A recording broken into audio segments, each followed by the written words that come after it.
السلام علیکم ورحمۃ اللہ وبرکاتہ. قطر آپ سے مخاطب ہے. سیف الرحمان سے آج کا پہلا نشریہ سماعت فرمائیے. ابتدا میں پیش خدمت ہے اہم خبروں کا خلاصہ. مجلس شورا نے منقولہ اموال کو رہن رکھنے کے قانونی مسودے پر بحث کی ہے اور تجارتی کمپنیوں کے قانونی مسودے کی منظوری دے دی ہے. ویکسینیشن شروع کیے جانے کے تقریباً 1 ماہ بعد قطر کورونا کا مقابلہ کرنے میں اہم منزلیں طے کر چکا ہے. اور جو بائیڈن کی حلف برداری سے قبل کانگریس کی عمارت کے قریب آگ لگ جانے کی وجہ سے انتظامیہ الرٹ ہو گئی اور سیکیورٹی کی صورتحال تو انتہائی زیادہ بڑھائی جا چکی ہے. یہ تھا اہم خبروں کا خلاصہ اور اب پیش خدمت ہے ریڈیو قطر سے آج کا پہلا مفصل نشریہ.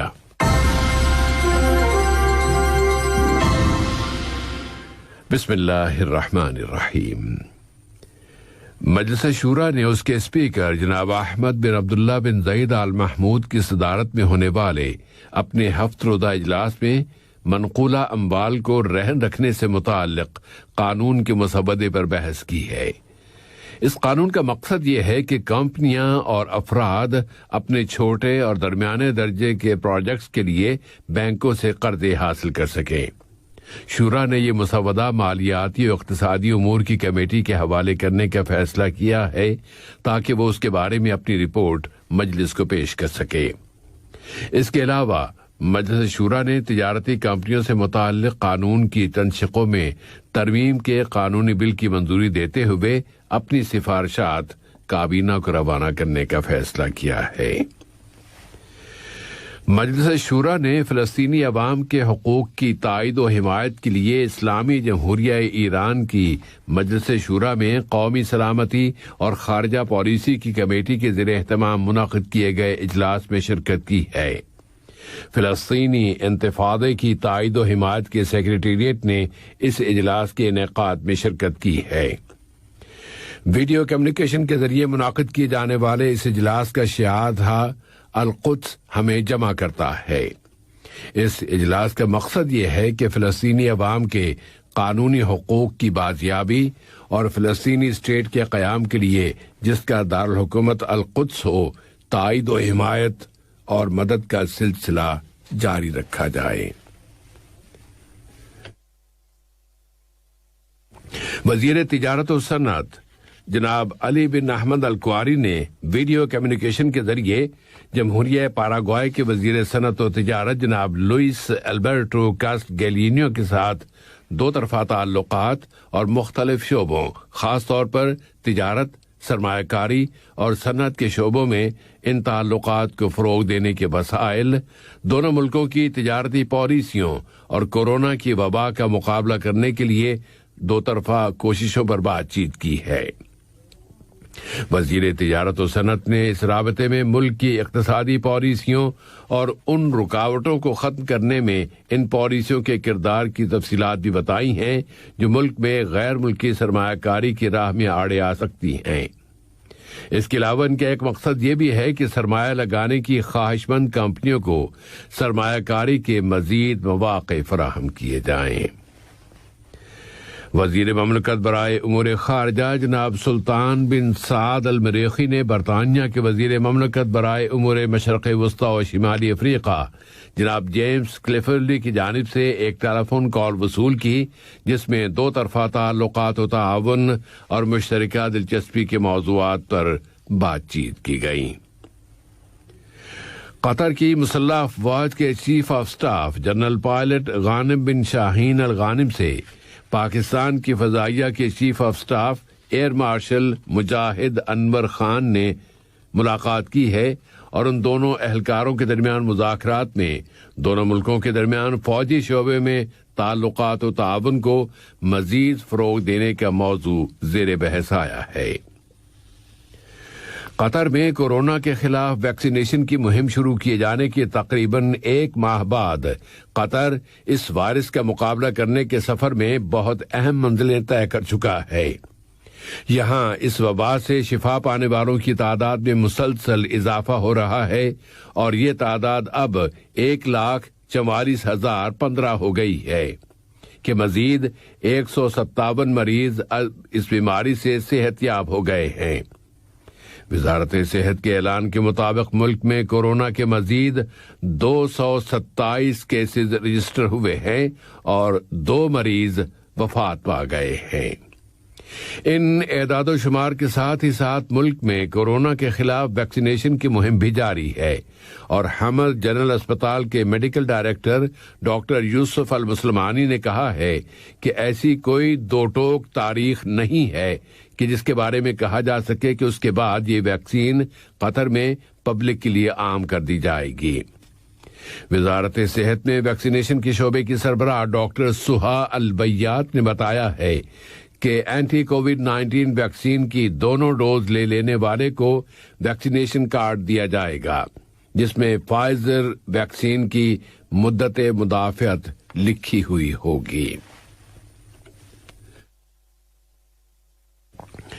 تو کورونا وائرس کے ساتھ ڈیل میں قطر کا اب تک کا تجربہ بہت کامیاب جا رہا ہے، بلکہ اسے تو منفرد عالمی شہرت بھی حاصل ہو رہی ہے۔ اس کی ایک دلیل یہ ہے کہ قطر ایئر ویز دنیا کی پہلی ایئر لائن بن گئی ہے جس نے Covid 19 airline safety rating میں 5 سٹار پر یا 5 سٹار پریسٹیج حاصل کر لی ہے، اور یہ اعزاز عالمی فضائی ٹرانسپورٹ کی آرگنائزیشن اسکائی ٹریکس کی طرف سے دیا گیا ہے۔ اس دوران میں قطر ایئر ویز نے کل پیر کے روز سے عرب جمہوریہ مصر کے دارالحکومت قاہرہ کے لیے بھی اپنی پروازوں کا سلسلہ شروع کر دیا ہے، اور وہاں روزانہ ایک پرواز جانا شروع ہو گئی ہے۔ قطر ایئر ویز اب مصر کے دوسرے بڑے شہر الاسکندریہ کے برج العرب ہوائی اڈے کے لیے اپنی پروازیں رواں مہینے جنوری کی 25 تاریخ سے شروع کرے گی، اور وہاں ہفتے میں 2 پروازیں جایا کریں گی۔ اور کورونا کی عالمی صورتحال پر اگر نظر ڈالی جائے تو پتہ چلتا ہے کہ اب اس وقت دنیا میں اس وائرس سے متاثر ہونے والوں کی تعداد 95 ملین سے زیادہ ہو چکی ہے۔ ان میں سے 2,45,000 سے زیادہ مریض اب تک وفات پا چکے ہیں، اور 68 ملین سے زیادہ مریض صحت یاب ہو گئے ہیں۔ اسپین میں اس اختتامی ہفتہ تک دنیا میں سب سے زیادہ متاثرین کی رجسٹریشن ہوئی ہے، اور وہاں 48,000 نئے کیسز رجسٹر کیے گئے ہیں۔ روس اور برازیل نے anti nova coronavirus vaccination مہم شروع کر دی ہے، جبکہ فرانس اور UK نے اپنے ہاں ویکسین لگانے کی مہم مزید تیز کر دی ہے، اور اب تک وہاں ویکسین کی 40 ملین سے زیادہ ڈوزز دی جا چکی ہیں۔ متعدد ملکوں نے بندشوں کی سخت پابندیاں بھی عائد کر دی ہیں کہ اس وائرس کی نئی نسلیں بھی اب منظر عام پر آ چکی ہیں۔ صحت کی عالمی تنظیم WHO کے ڈائریکٹر جنرل ٹیڈروس اڈہانوم نے پرزور الفاظ میں کہا ہے کہ دنیا ایک بہت ہی بڑے اخلاقی سانحے سے دوچار ہونے والی ہے، اور یہ اخلاقی ناکامی ویکسین کی تقسیم سے متعلق ہے۔ انہوں نے اینٹی کووڈ 19 ویکسین تیار کرنے والے ملکوں اور کمپنیوں سے اپیل کی ہے کہ وہ زیادہ انصاف کے ساتھ پوری دنیا میں یہ ویکسین تقسیم کریں، کہ مالدار ملکوں نے تو ویکسین کا سب سے زیادہ ذخیرہ حاصل کر لیا ہے، اور غریب ممالک اس سے محروم ہیں۔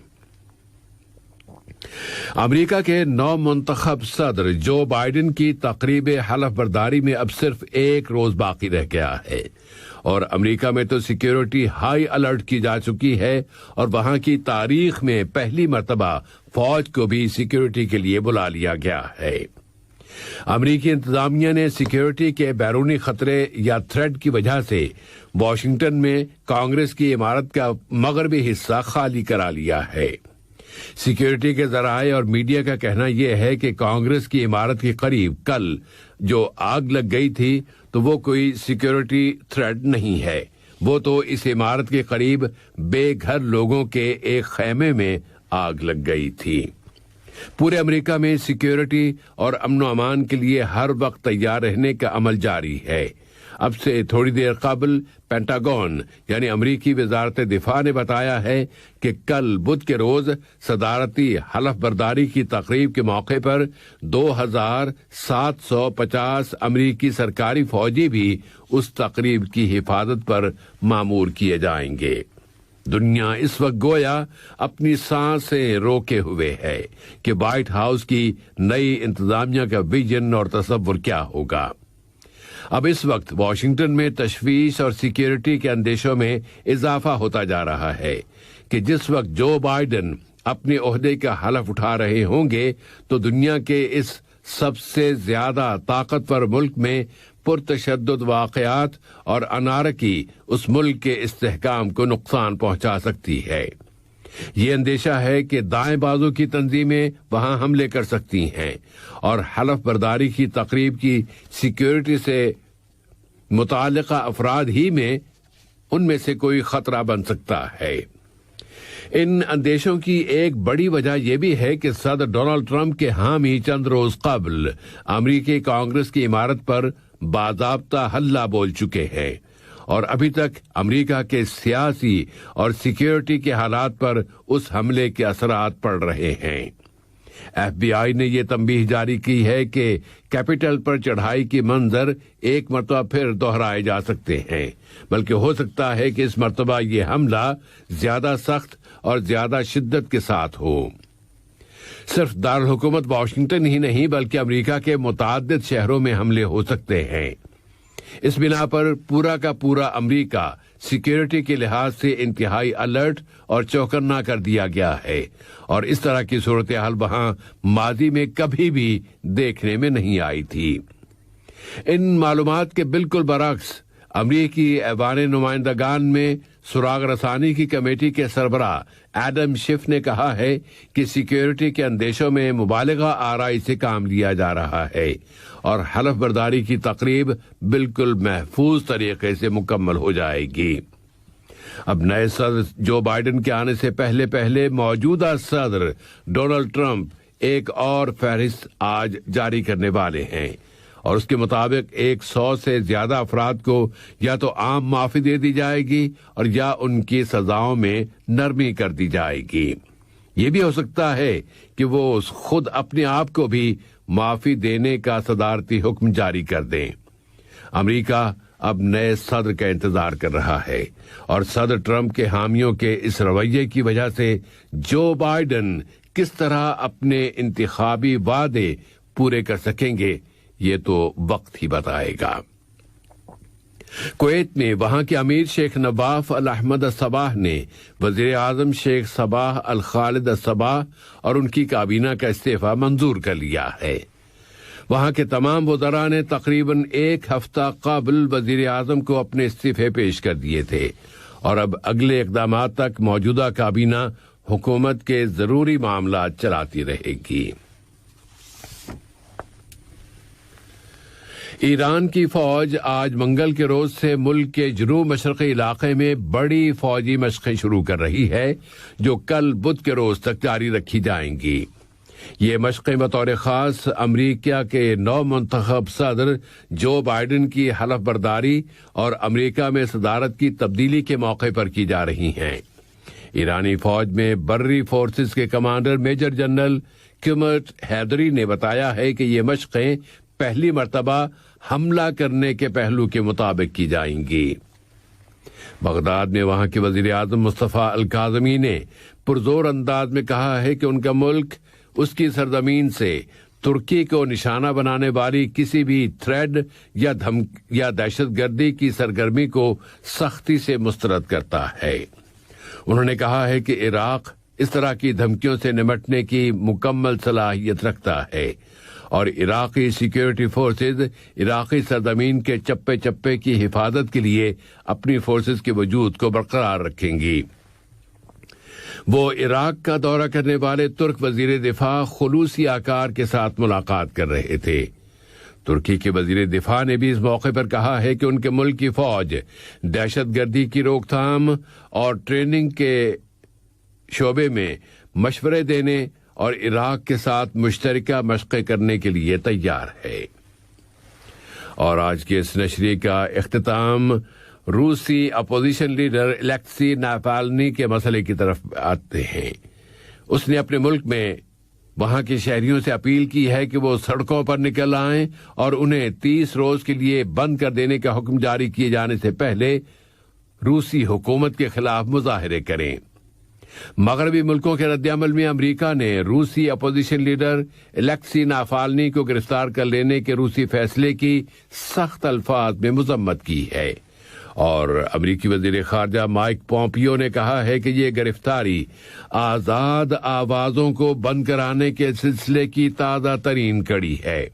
اسی طرح جرمنی، فرانس اور اٹلی نے بھی ماسکو سے مطالبہ کیا ہے کہ وہ ناوالنی کو رہا کر دے. آج کے یہ نشریہ ختم ہونے سے قبل اہم خبروں کا خلاصہ ایک مرتبہ پھر.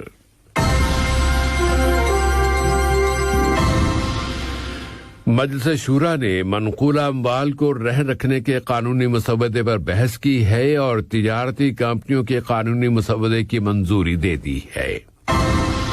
ویکسینیشن شروع کرنے کے 1 ماہ بعد قطر کورونا کا مقابلہ کرنے میں اہم منزلیں طے کر چکا ہے. اور جو بائیڈن کی حلف برداری سے قبل امریکی کانگریس کی عمارت کے قریب آگ لگ جانے کی وجہ سے انتظامیہ الرٹ ہو گئی اور سیکیورٹی کی صورتحال انتہائی زیادہ بڑھائی جا چکی ہے.